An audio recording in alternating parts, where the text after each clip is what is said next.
So one of the funny things that happened when Western culture as a whole decided on a shared calendar was a condensing of holidays. When you know for a fact that October 31st is going to come every year and be aligned exactly the same way in your region every time, traditions that were once more fluid become anchored to a specific date.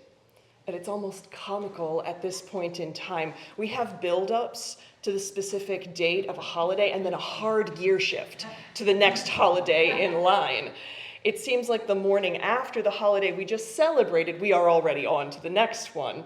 Here in the United States, Halloween begins a hilarious rollout that goes death, gratitude, presents. But it didn't always used to be like that. The specific spiritual path I follow in paganism is inclusive heathenry. And for those who don't know, contemporary heathenry is inspired by the mythologies, folklore, cultures, and worldviews of pre-Christian Scandinavia, Iceland, and some parts of Germanic Europe. When we're exploring how holidays worked for earlier cultures, in the case of heathen cultures, it's important to remember that the ancient heathens followed a lunar calendar. This means that the moon phase was often more important in terms of the indication of timing for when a holiday fell. And the phase of the moon shifts around a good deal in relationship to the season at hand. There's a big difference in terms of how a full moon feels on October 1st versus how it feels on October 31st. Additionally, there's some indication in written records that some holidays were triggered by shifts in the natural world, regardless of moon phase. This time of year, the cessation of visible growth in the natural world, the slipping of trees and plants into dormancy, the turn toward the gold darkness, was honored by the ancient heathens with the holiday of Winternights, or Winternights. However, our modern understanding of holidays and how they're timed and separated can get in the way here. Winternights can best be viewed as the beginning of a tide rolling in. Indeed, many contemporary heathens refer to this time of year as a holy tide that flows into Yule. Winternights is just the beginning of a series of holidays that honor different but connected aspects of this season. More than a holiday per se, Winternights is a time of year. Holidays and the honoring of them spread out and they connected to one another in ways so seamless that the transition really did feel like a flowing of water. Another useful thing to remember when we are looking at ancient cultures is that there was no strict uniformity of practice. The ancient heathens lived in different countries, in settlements sometimes very spread out from each other. There was no printing press to give everyone the exact same stories and practices, and there was no Google Calendar to keep us all on the same schedule.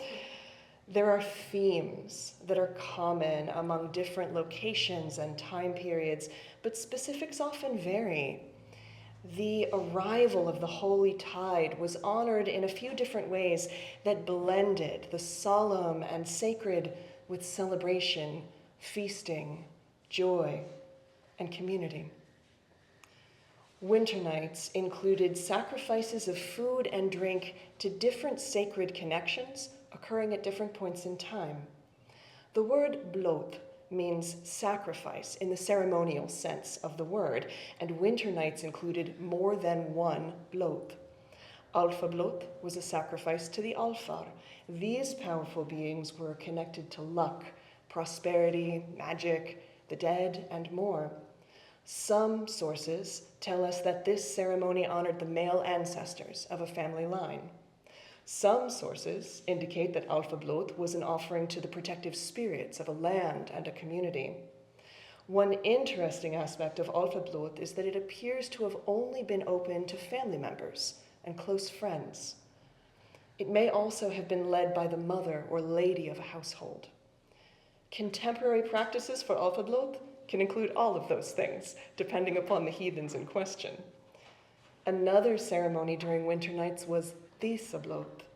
Like Alfablót, written records indicate that this was a ceremony only open to our closest connections. Dísablót was a sacrifice to the Disir, the ancestresses of a line, and the powerful mother spirits who protect and support the members of that family. A ceremony that honored the gods and occurred at the same time of year was Haustblót, a word that translates roughly to autumn sacrifice. The written references we have to Haustblót indicate that Freyr, a deity associated with peace and prosperity, was honored at the ceremony.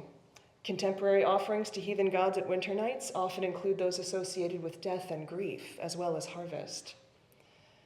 These more intimate ceremonies of remembrance, grief, and honor occurred alongside larger gatherings during Winternights. Entire settlements would come together to feast, drink, and even have sporting events and games. One Winternights gathering referenced in a saga talks about at least 50 people gathering for a feast. And I'd just like you to think about the logistics of that in pre-medieval and medieval era Iceland. This time of year benefited from the harvest in terms of available food, along with grains and vegetables. Any animals who were not going to be kept through winter were culled. Likewise, alcohol that had been fermenting during the warmer months was now ready to drink. In this holy tide, we can see resonance and connection with our contemporary celebrations of both Halloween and Thanksgiving. In the culture of the United States, these two holidays are sharply separated. But if we step back and take a raven's eye view, the thread of connection is there. That thread can lead us into deeper and more meaningful experiences of both holidays. Rather than shifting sharply from holiday to holiday, what if we allowed these themes to flow together a little bit more? Thanksgiving is already a time of gathering to share food with family. What if we consciously include our ancestors? We can seek out older family recipes to include in our gatherings. If we don't have access to our great-great-grandfather's roast recipe, we can learn about traditional dishes from our culture of origin. I'm not suggesting you should swap your turkey for a haggis, but it might be good to have a Caledonian cream with dessert. We can also honor our ancestors. These are the human ancestors of a specific region. Hagerstown is Massawomack land, and we can look up recipes that honor our ancestors to include in our holidays. The Sioux Chef is one of my favorite sources for First Nations recipes. Also, the Mitsitam Cafe Cookbook, published in association with the Smithsonian Institution's National Museum of the American Indian, is another really good source for recipes. We can invite our ancestors to be present with us at our gatherings. Consider setting out an extra plate when you gather together. Invite those present to think of a loved one they wish could be with them, and offer that empty chair to those ancestors. Tell stories about family and friends who have gone before. Raise a toast to your beloved dead. There's wine on the table anyway. Consider honoring the land around you during this sacred time of year as well. You don't have to have a full bloat to the land spirits, but if you have a yard, think about what a good gift might be to your local fauna and flora. Maybe it's a little fertilizer for the trees, or a new bird feeder. Maybe a trellis for one of the plants. Maybe a cleanup of any trash that got blown in with the autumn wind. Make time to go for a walk outdoors.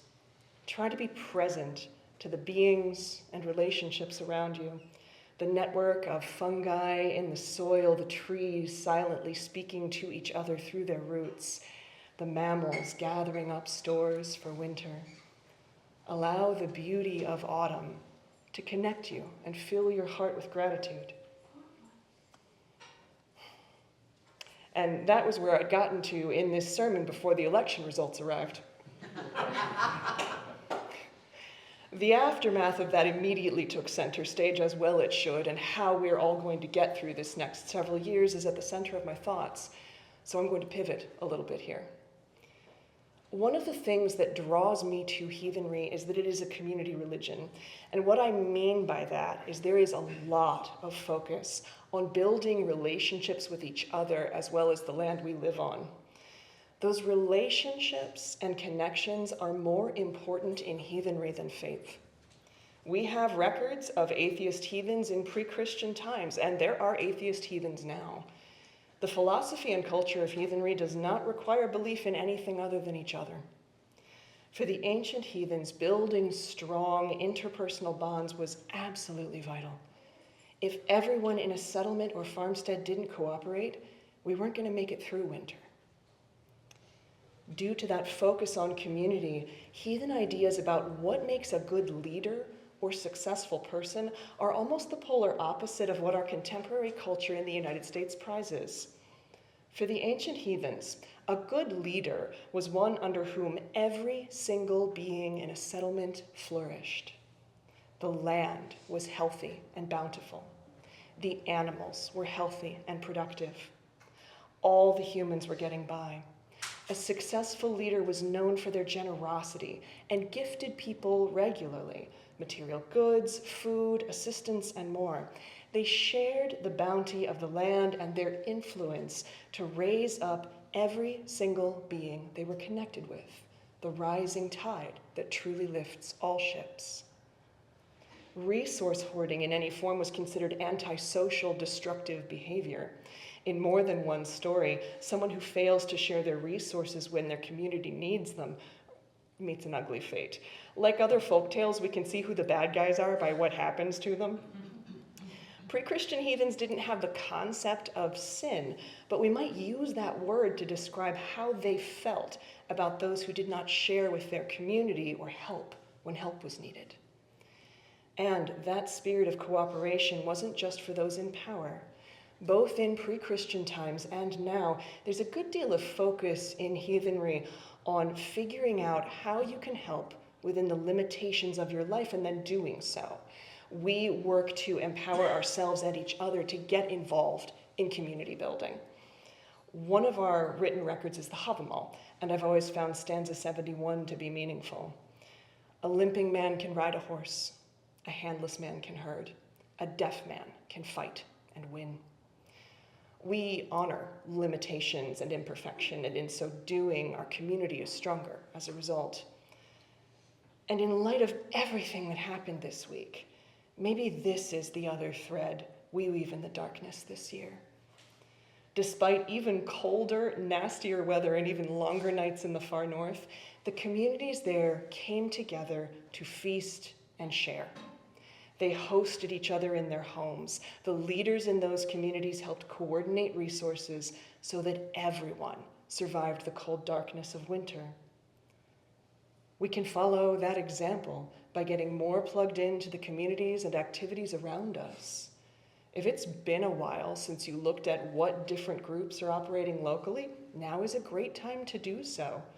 Whether your interests are social and environmental change, tabletop gaming, crafting, astronomy, or some combination of all of those, now's a good time to find other people who share your interests and support those groups. Or if you can't find a group that shares your interest, maybe you start one. Maybe this year we bundle up and go outside anyway in order to build community. As the Icelanders would say, there's no such thing as bad weather, only bad clothes. We can follow the example of community building by figuring out how we can help within our individual limitations. Many years ago during a donations drive at the Unitarian Universalist congregation of Frederick, I heard a speaker say that the other way you spell love is Time. It was over 10 years ago now, and that has stayed with me ever since. Some of us have material resources we can donate, whether that's money, food, ride shares, or space. For those of us without a lot of material margin, maybe we focus on helping instead. We show up to help move chairs or to support the host of an event. Maybe we support an online group or we start one. An additional line for the Havamal could be, a person without gold can still give. Just like my ancient kin of faith, we are going to need all of us in the coming days, months, and years. It is time to reverse the pendulum swing of isolation and individualism. A very cold winter is coming, and one that might last a long time. Our ancestors in many parts of the world left us a map for getting through this darkness, and that map points to each other. As the holy tide of winter nights rolls across the land, remember the lessons of those who came before us. Gather together with your family and your community. Share resources. Celebrate your victories. Shore up those who need it in whatever form is open to you. Together, we can get through darkness.